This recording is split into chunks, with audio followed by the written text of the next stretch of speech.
Ebenezer family and friends, thank you so much for being with us today as we are just growing in the Lord. Also, welcome our visitors. Thank you for connecting with us via ebcnc.com or downloading our app as a church family. We are definitely growing together. We have so much on our website. Mondays, Monday Manna, Tuesday Noonday Bible Studies, Wednesday where we're going through the book of Luke, and Thursday we have an in-person Bible study we've added right there in the sanctuary at 6 o'clock where we're going through the book of First John. So much has been going on this week, and I ask you to please continue to pray for our bereaved families.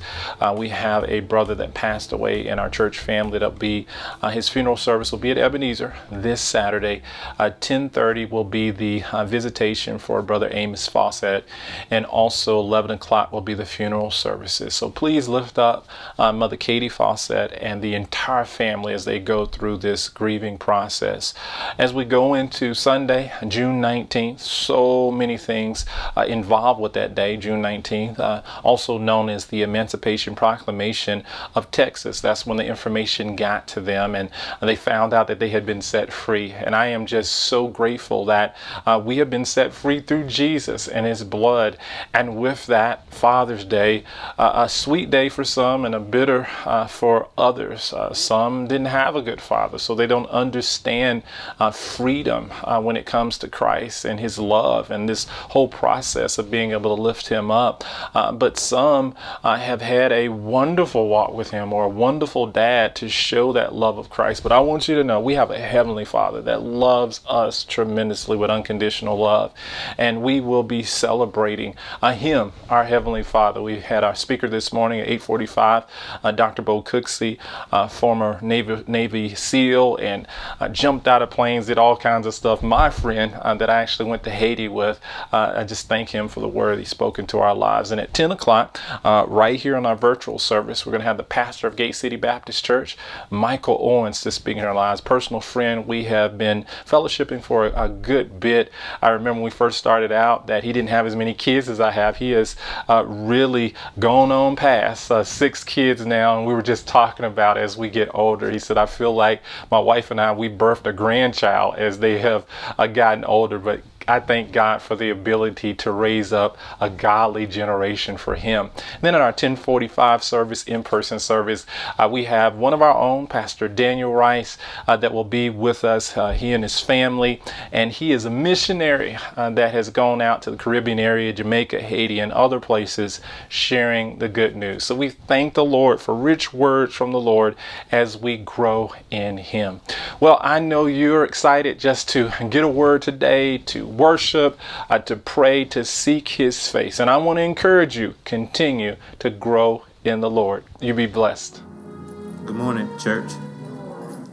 The scripture this morning will come from Psalms chapter 32, verses 1 through 5. And I'm reading from the New Living Translation. Oh, what joy for those whose disobedience is forgiven, whose sin is put out of sight. Yes, what joy for those whose record the Lord has cleared of guilt, whose lives are lived in complete honesty. When I refused to confess my sin, my body wasted away, and I groaned all day long. Day and night, your hand of discipline was heavy on me. My strength evaporated like water in the summer heat. Finally, I confessed all of my sins to you, and you stopped and I stopped trying to hide my guilt. I said to myself, I will confess my rebellion to the Lord, and you forgave me. All of my guilt is gone. And that last sentence again, and he forgave me, and all of my guilt was gone. May the Lord add a blessing to the word. Walk with me, Lord. Walk with me. Walk with me, Lord. Walk with me. While I'm on this tedious journey, I want Jesus to walk with me.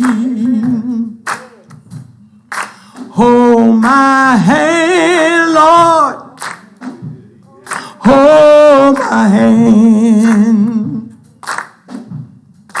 Hold my hand, Lord. Hold my hand while I'm on this Jesus journey. I want Jesus to walk with me. Pray with me, Lord. Pray with me. Just pray with me, Lord. Pray with me while I'm on this Jesus journey. I want Jesus to walk with me. He walked with my mother. Just walk with me. You walk with my father. Please walk with me while I'm on this Jesus journey. I want Jesus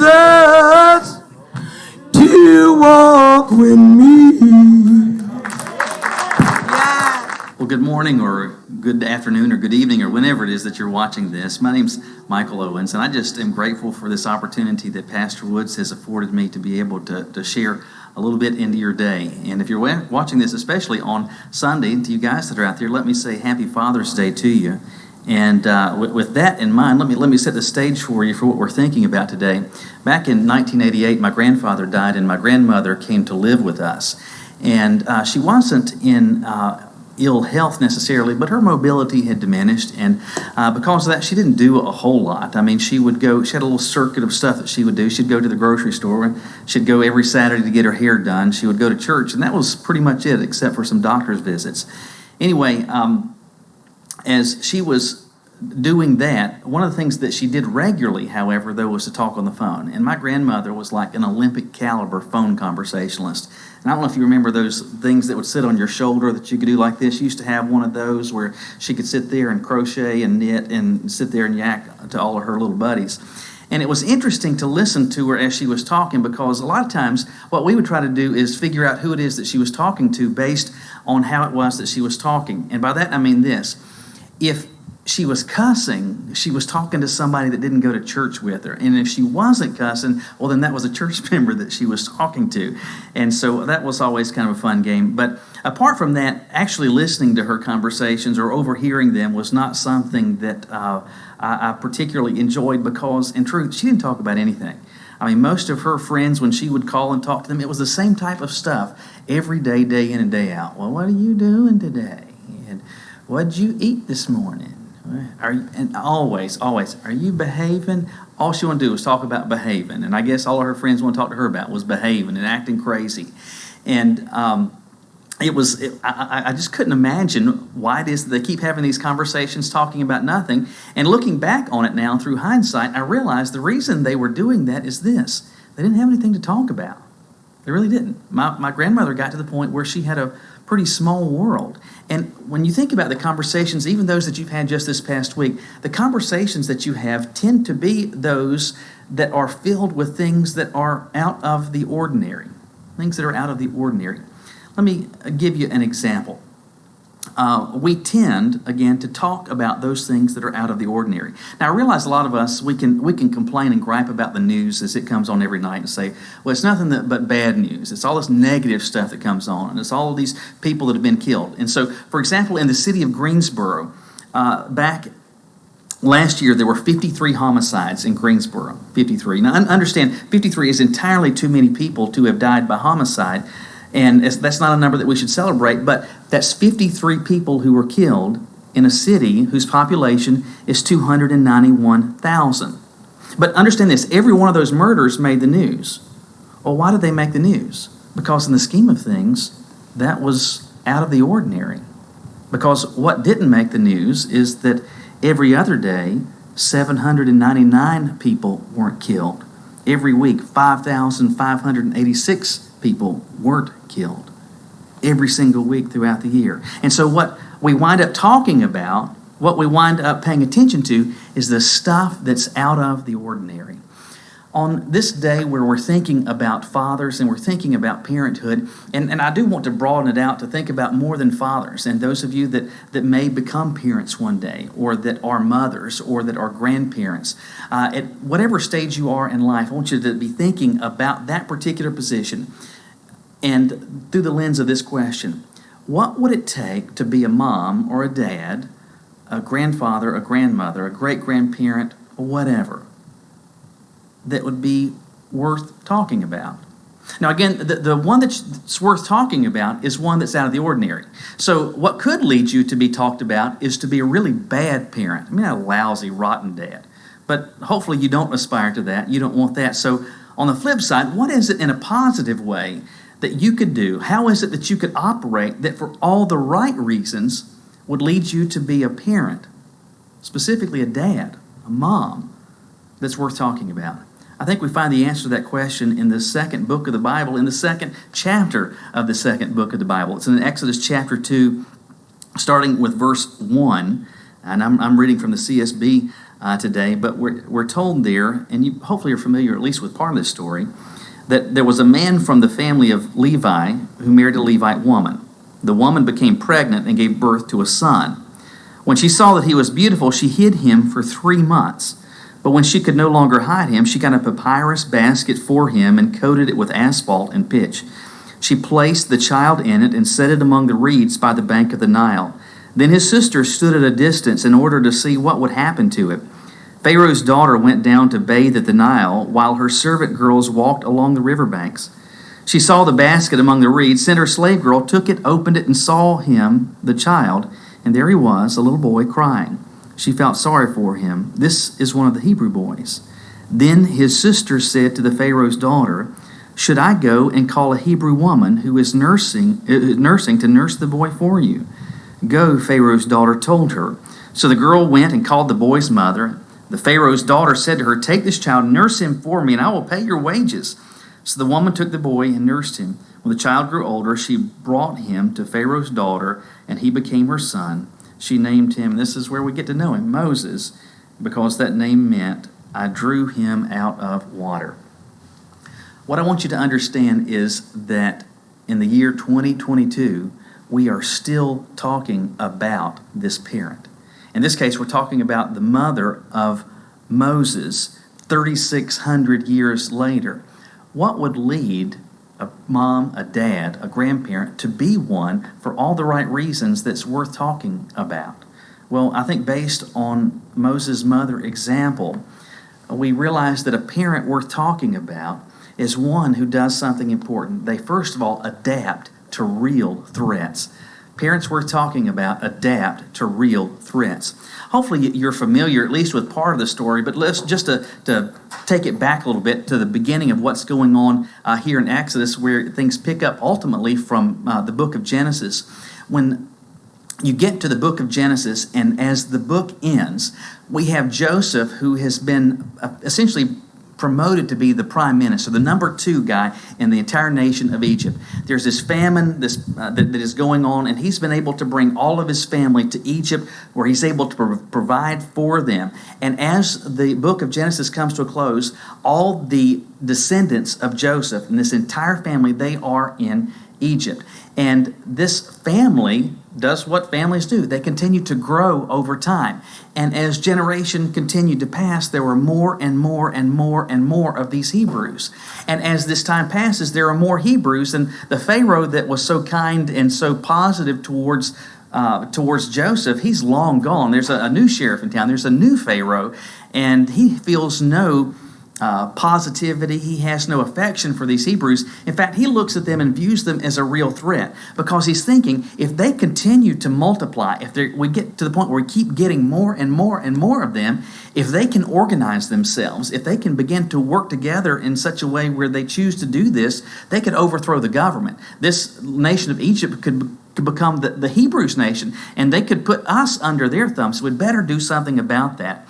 And so as you go back into the first chapter of Exodus, what happens is the Pharaoh decides he needs to deal shrewdly with them.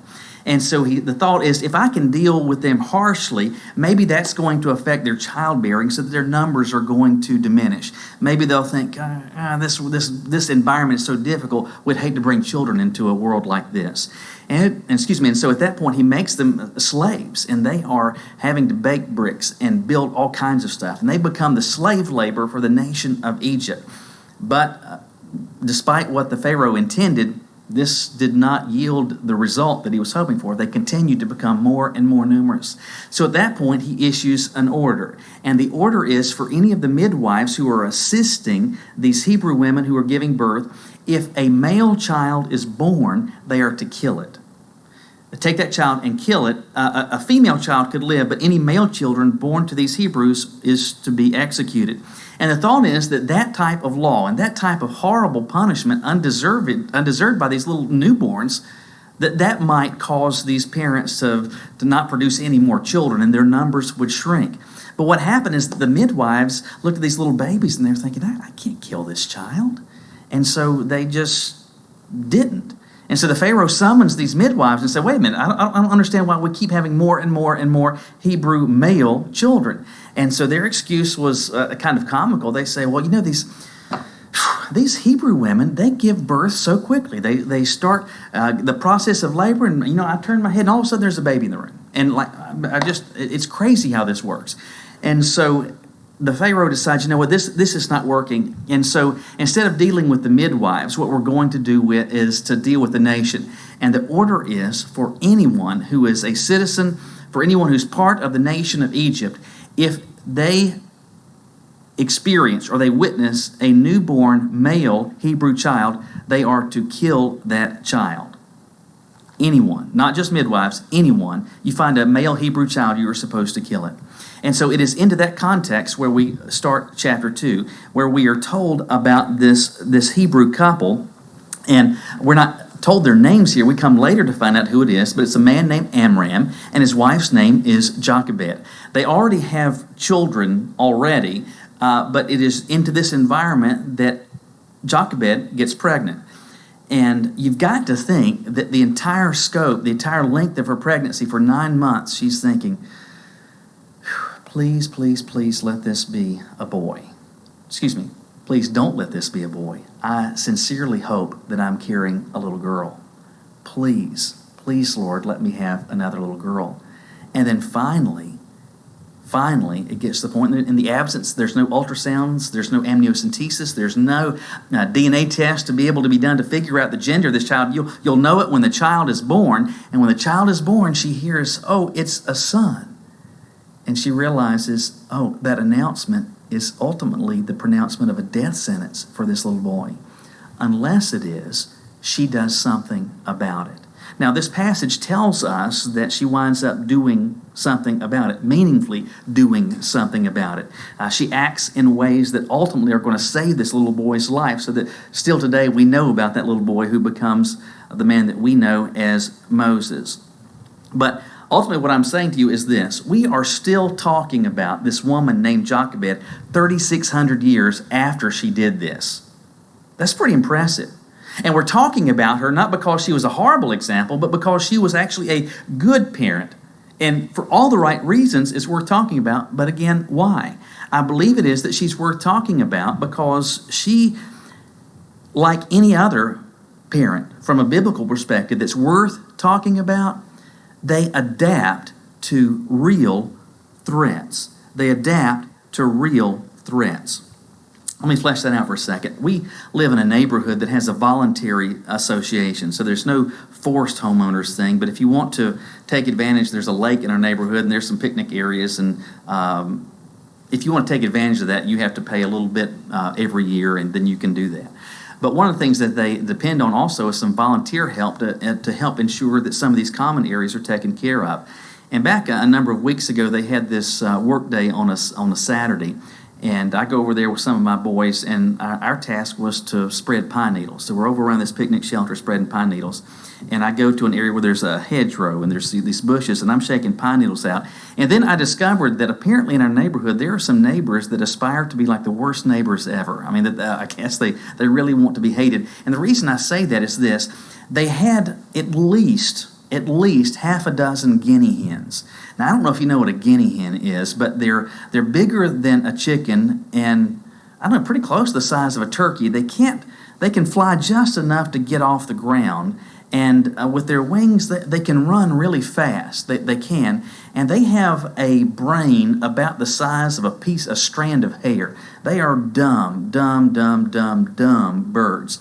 Beyond that, they are annoying birds because they cluck anytime anything is going on, and they make it. I can't even imitate it. Go to YouTube this afternoon and look up guinea hens, and you'll see just how annoying and irritating these things are. So here I am. I'm spreading these pine needles, and on the other side of this hedge, there's, I don't know, 4 or 5 guineas. Not in the homeowner's yard. They're in another neighbor's yard. They just roam around. And they're sitting over there making all this noise, and they're driving me crazy. And I thought, why in the world would these crazy neighbors have these dumb birds? But in truth, I believe anybody, and some of you that are watching this, either you know or you're familiar with your family, maybe with grandparents or something that grew up on a farm, a lot of times people would have guineas around, especially a farm, because they in many ways function like having a guard dog, or they function like having an alarm system. And how guineas work is that anything that starts moving, they start making that awful noise, that goofy clucking noise that they make. And so anything that goes on, if something is disturbing them, they're going to make this noise. But understand this: all they do is make noise. They don't do anything about what they have witnessed. It is the case that those that are committed followers of Christ in this culture, hopefully it is the case, unless your head is buried in the sand, that you realize the climate that we are operating in as followers of Jesus is becoming increasingly difficult. And it's easy for us to look around and lament from a moral standpoint all the things that are going on around us and say, man, it's just so terrible, so many of the things that are going on, that things are a mess, and we can lament the godless agenda that makes its way into classrooms, that makes its way into music, that makes its way into movies, that makes its way into sitcoms, and even makes its way into commercials. We can say, holy cow, this is just terrible, all this that's going on. But if these things are bad, if they actually are meaningfully bad, if they actually are a threat to your child, where they could adversely affect their worldview, where they could affect adversely their understanding or their grasp on biblical authority, if these are things that might lead your little boy, your little girl, your grown son, your grown daughter, your grandchildren to get to the point where they think that this is not truth, that this is somehow a myth, that this has nothing to do with their life, if that is going on, hopefully you realize that's a threat. But the question is this: what are you doing about it? Now, if you're just sitting there rambling on Facebook, griping and complaining, you're essentially operating like a guinea. But the reason that we're still talking about Moses' mother, the reason that this is a parent that's still worth talking about, is that she identified a threat and actually did something about it. She realized that this child being born, there's this law that's going on, and I'm not just going to say, here's my baby, go kill him. I'm going to do something about it, because this environment is an actual threat to that which is dearest on earth to me.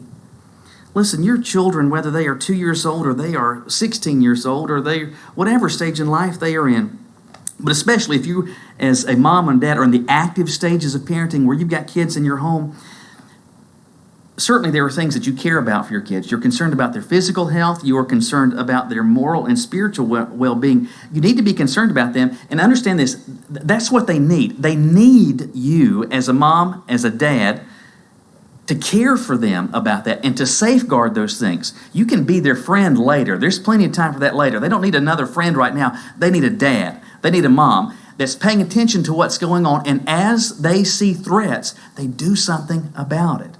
And so, with respect to some of these influences, are you seeking to guard your child's heart and mind at all? I mean, are there limitations that you're imposing on some of their access to technology?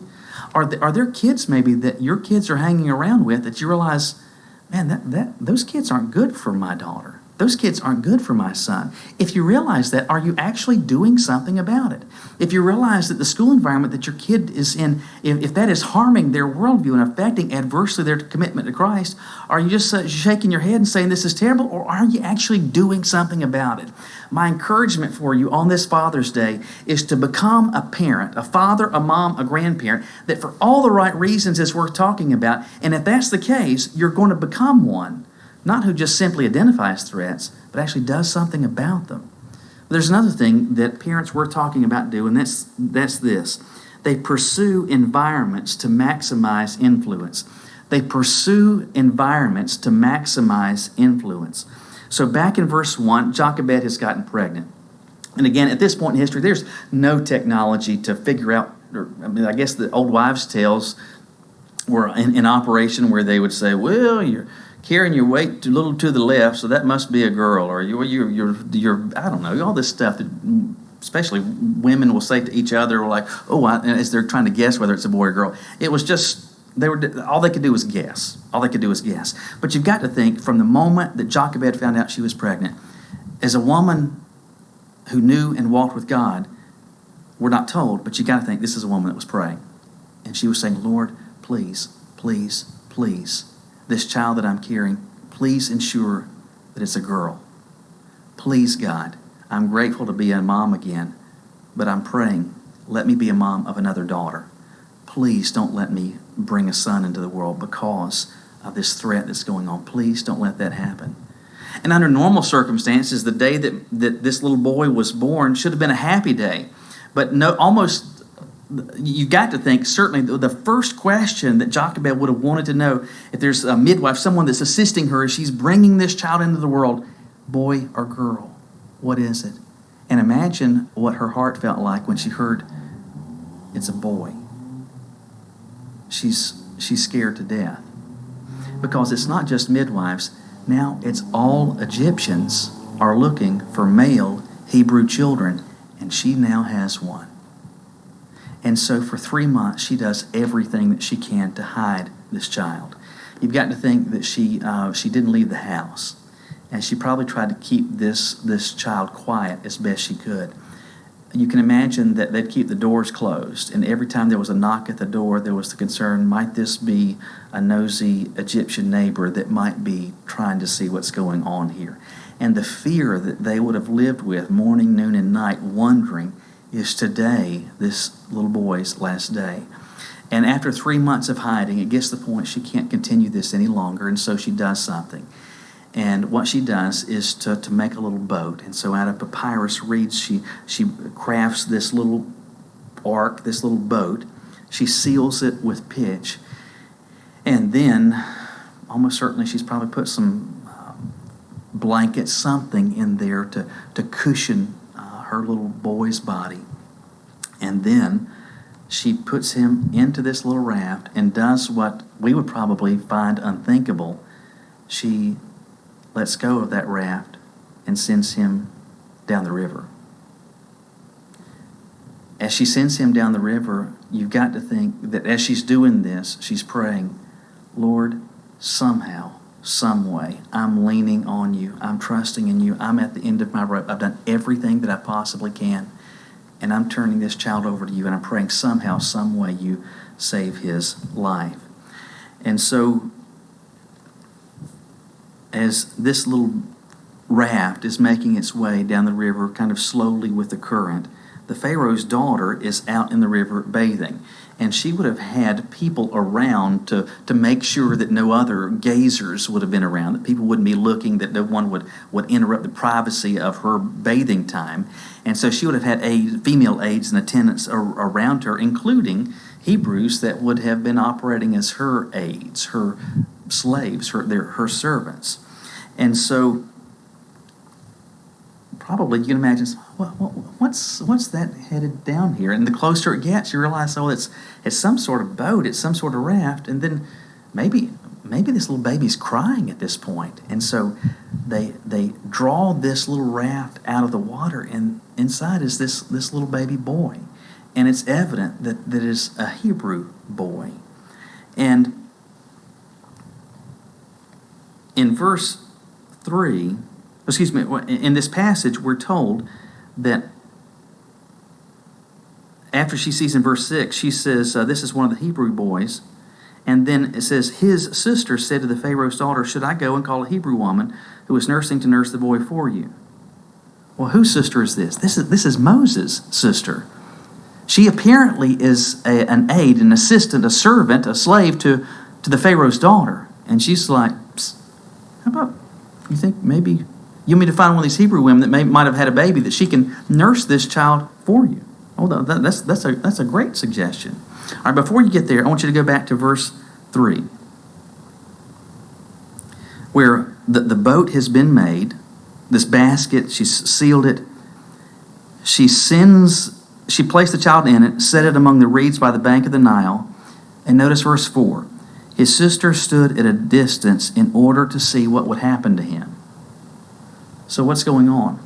The sister is operating as a lookout. So she's functioning not only as the Pharaoh's daughter's servant, but she's operating also at the behest of her mother, who is doing what?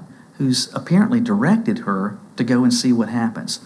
Now, for reasons I won't go into, it's just boring, but there is widespread agreement on the notion that the sister of Moses, that we know later as Miriam, that Miriam is roughly 7 years older than Moses. Now, we've got 6 kids, and I realize that a 7-year-old, they don't just do what you want by accident. A 7-year-old does what you want because you tell them to do this. So if, in fact, Miriam is 7 years old, and she is going to see what happens to this little raft with her baby brother in it, why do you suppose she is doing this? Well, this is an inference, but I think it's a reasonable inference. She's doing this because her mother directed her to do this. Her mother puts this thought in her mind. Her mother says, go watch out. I just don't think that a 7-year-old would have been suggesting to the Pharaoh's daughter, oh, by the way, maybe I could find a Hebrew for you that might be able to nurse this child for you. And then, oh, it just so happens that my own mother could assist you with that. There's no coincidence in this. I believe ultimately what is going on is that Jochebed has said to her daughter Miriam, this is what I need you to do. And so as she tells her to do this, the Pharaoh's daughter hears the suggestion of Miriam, thinks that's a pretty good idea. And so the boy's own mother, Jochebed, Moses' own mother, serves as his, not just his wet nurse, but she's functioning like his mom for what is likely at least 4 years. I mean, women at this point would have nursed far longer than is customary today, and it's believed, and it could have been longer, but on a conservative side, maybe at least 4 years that she is functioning as his mom, loving on him. The earliest memories that Moses had would have been of her. The earliest memories that he would have had would have been exposure to the stories that we come to know as Genesis 1:1. Let me ask you this. We widely believe that these first 5 books of the Bible, they're written by who? They're written by Moses. So when you go to Genesis 1:1, in the beginning, God created the heavens and the earth. Well, Moses wasn't around when that happened. How do you think Moses learned that? I think among other reasons, he learned it because his mom made sure, and she did everything that she could, even for the limited amount of time that she had, to pour into his little mind and pour into his little heart and invest truth in him, regardless of how much time she had. She was going to seek to maximize the exposure that she had with this little boy. Can we be honest and say that too many times we do not seek as parents to maximize the time that we have with our children? You know, in truth, so many families look something like this, and it is the case that we're living busy lives. Now, I realize we're in the summer now, but especially think about what it's like when school begins. And if you've got children that are daycare age, they head off to daycare or they head off to school, and they get to school and they're at school while you're at work.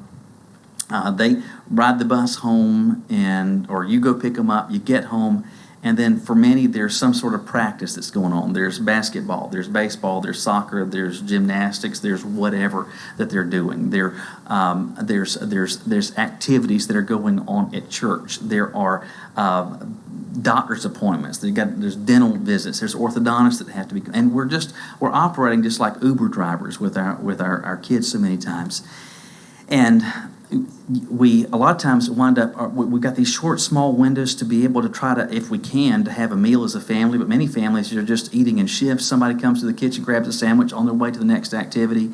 You got to get homework done. You got to get that project done. You got to get that book read. You're working on something that get to get some emails done for the next day.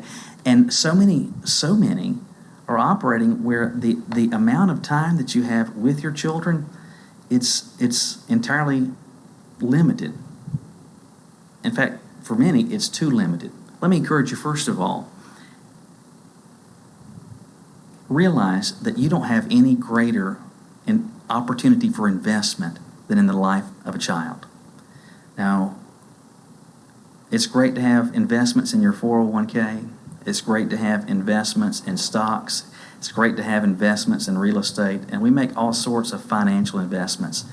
It's great to make investments in education and investments in terms of your career and trying to advance further up the ladder. That's all well and good. There's a place for that. But that place had better be well below the family, because honestly, at your funeral, what's going to be of concern is not how much money you had. When your time is over and you're standing before the Lord, what's going to be of interest and concern is not your real estate holdings and what your 401k looked like. What's going to be of concern are the meaningful opportunities that God gave you, among other things, to shape the next generation, to shape the heart and the mind, the life of a little boy, to shape the heart and the mind of a little girl. Jochebed, she didn't have much, but what it seems that she did is that she maximized the opportunity that she had to expose herself and to influence the heart, the life, and the mind of Moses. Now, when we're maximizing something and we're maximizing an opportunity, what are we trying to do? We're trying to make the most of it, whether it's little or much.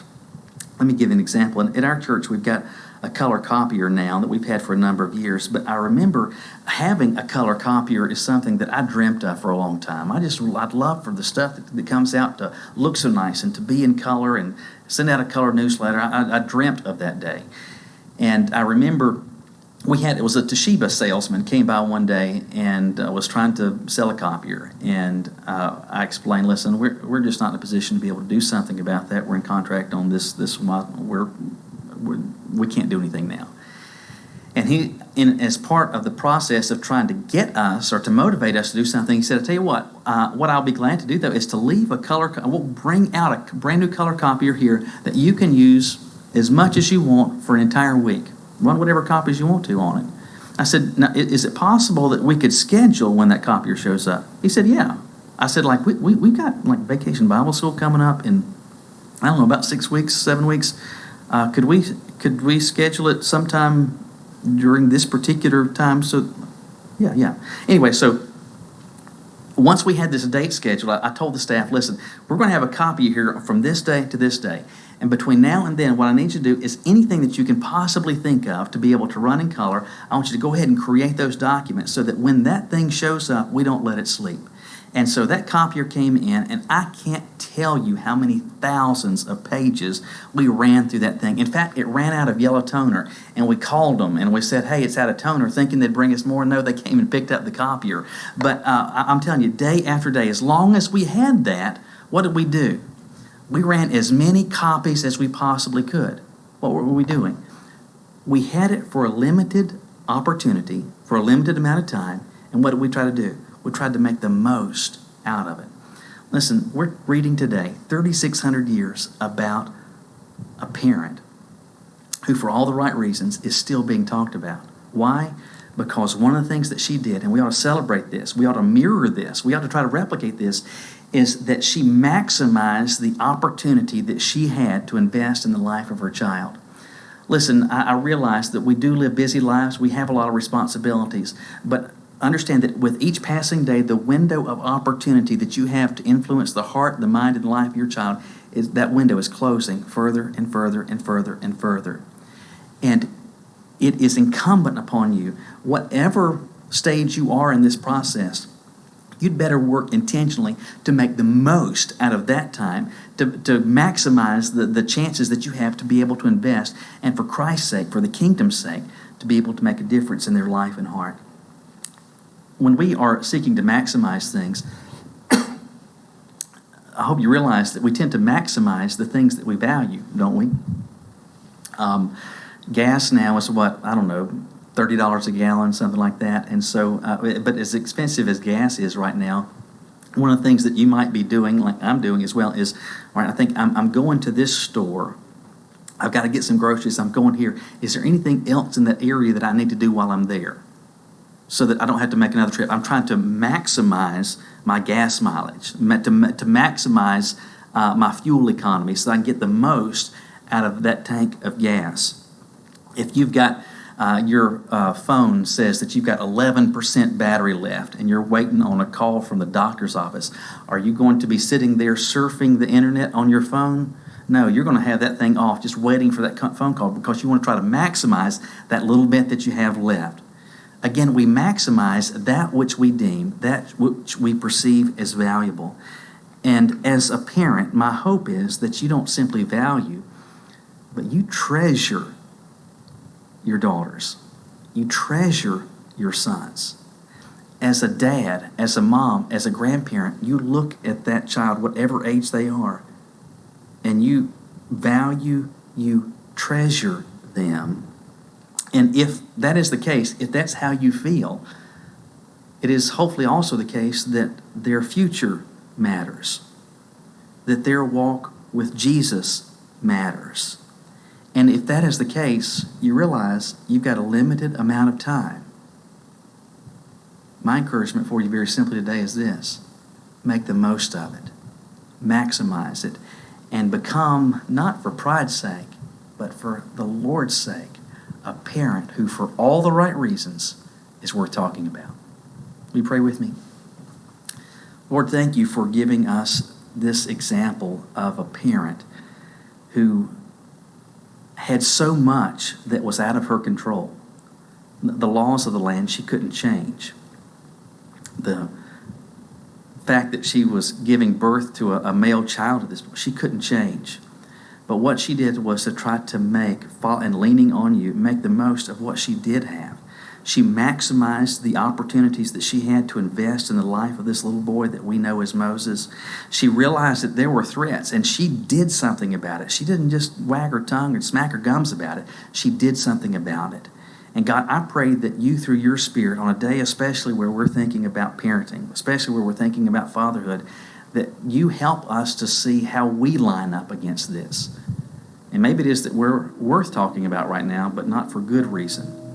And as you are showing us changes that we need to make, priorities that need to be arranged, schedules that might need to be adjusted, Lord, for your pleasure, for the benefit of our family, for the benefit of a daughter, a son, a grandchild that we really do love, I pray, God, that you might motivate us to change. And for all the right reasons, be a parent worth talking about. Thank you, Lord, for speaking to us today. We say this to you in Jesus' name. Amen. God bless you, and thank you for giving me an opportunity, even briefly, to come into your heart, your mind, and your life today. Take care. What a fellowship, what a joy divine, leaning on the everlasting arms. What a blessedness, what a peace is mine, leaning on the everlasting arms. I'm leaning,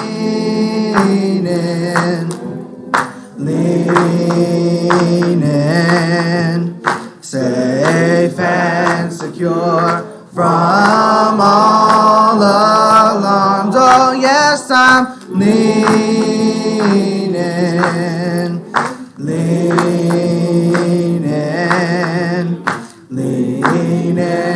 on the everlasting arms. Oh, how sweet to walk in this pilgrim way, leaning on the everlasting arms. Oh, how bright the path grows from day to day, leaning on the everlasting arms. Oh yes, I'm leaning,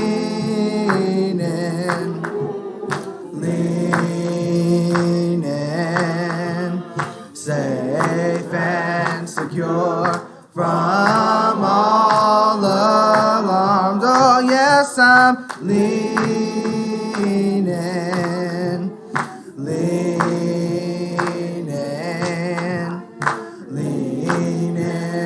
on the everlasting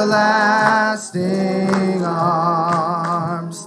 What have I to dread? What have I to fear? Leaning on the everlasting arms. I have blessed peace with my Lord so near, leaning on the everlasting arms. Oh yes, I'm leaning,